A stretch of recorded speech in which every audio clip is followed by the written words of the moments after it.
প্রধান উপদেষ্টার সাথে সাক্ষাৎ করতে যমুনায় প্রবেশ করেছে বিএনপির চেয়ারম্যান তারেক রহমান। এখন থেকে প্রায় 5 মিনিট আগে তিনি যমুনায় প্রবেশ করেছেন এবং তিনি বর্তমানে ভিতরে গিয়েছেন। আজকে তিনি সপরিবারে যমুনায় অর্থাৎ প্রধান উপদেষ্টার বাসভবনে প্রধান উপদেষ্টার সাথে সাক্ষাৎ করতে এসেছেন এবং দেশে আসার পর এটি প্রধান উপদেষ্টার সাথে তার প্রথম বৈঠক হবে, এমনকি কিন্তু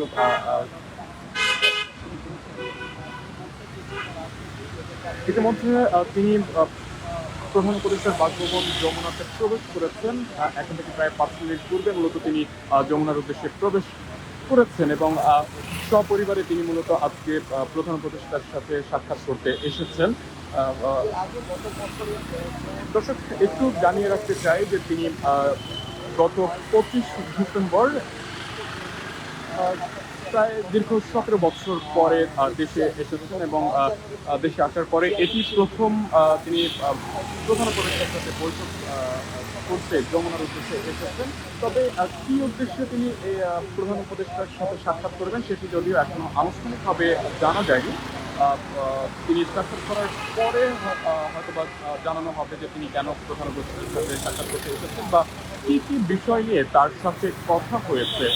যদিও আজকে ফরেন সার্ভিস একাডেমিতে একটি প্রেস ব্রিফিংয়ে আইন উপদেষ্টা আসিফ নজরুল যেমনটি জানিয়েছেন যে তিনি আজ সাক্ষাৎ করার জন্য প্রধান উপদেষ্টার সাথে সাক্ষাৎ করার জন্য যমুনায় আসবেন এবং এই যে সাক্ষাৎকার এটি হচ্ছে সৌজন্যমূলক একটি সাক্ষাৎকার, কোনো এজেন্ডা নিয়ে বা রাজনৈতিক কোনো ইস্যু নিয়ে তিনি সাক্ষাৎ করবেন না, এমনকি কিন্তু আইন উপদেষ্টা আসিফ নজরুল আজকে বিকেলে একটি প্রেস ব্রিফিং এর সময় জানিয়েছিলেন।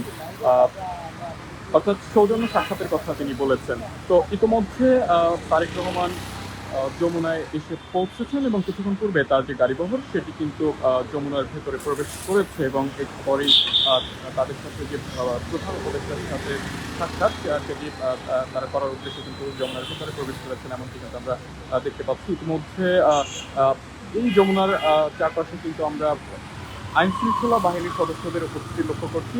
এখানকার যে নিরাপত্তা সেটি কিন্তু বেশ তৎপর রয়েছে এমনকি কিন্তু আমরা লক্ষ্য করছি। পাশেই গণমাধ্যম কর্মীরা রয়েছেন। যেমনটি আমরা জেনেছিলাম যে সন্ধ্যা 6টা নাগাদ তিনি প্রধান উপদেষ্টার বাসভবনে আসবেন তার সাথে সাক্ষাৎ করার জন্য। তবে কিছুক্ষণ পূর্বে মূলত তিনি বাসভবনে অর্থাৎ যমুনায় এসে পৌঁছেছেন এবং ভিতরে প্রবেশ করেছেন। দর্শক, দেখছেন যুগান্তর লাইভ, যুক্ত আছি এই মুহূর্তে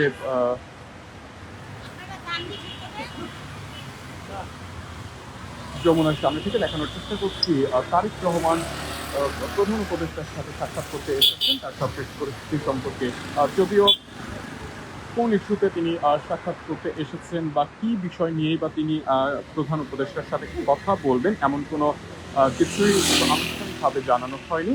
যেমনটি একটু আগেই বলছিলাম যে প্রেস ব্রিফিং এর মাধ্যমে অর্থাৎ ফরেন সার্ভিস একাডেমিতে একটি প্রেস ব্রিফিং হয়েছিল আজ, যেখানে আইন উপদেষ্টা আসিফ নজরুল যিনি প্রেস ব্রিফিং করেছেন তখন তাকে এই বিষয়টি নিয়ে প্রশ্ন করা হলে তখন তিনি যেমনটি জানিয়েছেন যে তারেক রহমান মূলত প্রধান উপদেষ্টার সাথে সৌজন্য সাক্ষাৎ করতে আজ যমুনায় আসবেন, অন্য কোনো ইস্যু বা কোনো এজেন্ডা নিয়ে তিনি আজ এখানে আসবেন না, শুধুমাত্র সৌজন্য সাক্ষাৎ করবেন, সেজন্য তিনি যমুনায় আজ প্রধান উপদেষ্টার সাথে সাক্ষাৎ করবেন এমনটি কিন্তু তিনি জানিয়েছেন। তো ইতিমধ্যে তারেক রহমান যমুনায় এসে পৌঁছেছেন এবং ভিতরে প্রবেশ করেছেন।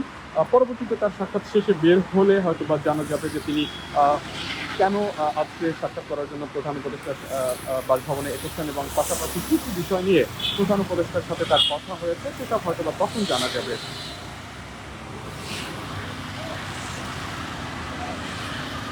দর্শক, আমরা আবারও যুক্ত হব যুগান্তরের অন্য লাইভে। ততক্ষণ পর্যন্ত সকলে ভালো থাকুন, সুস্থ থাকুন, সাথে থাকুন যুগান্তরের সাথে।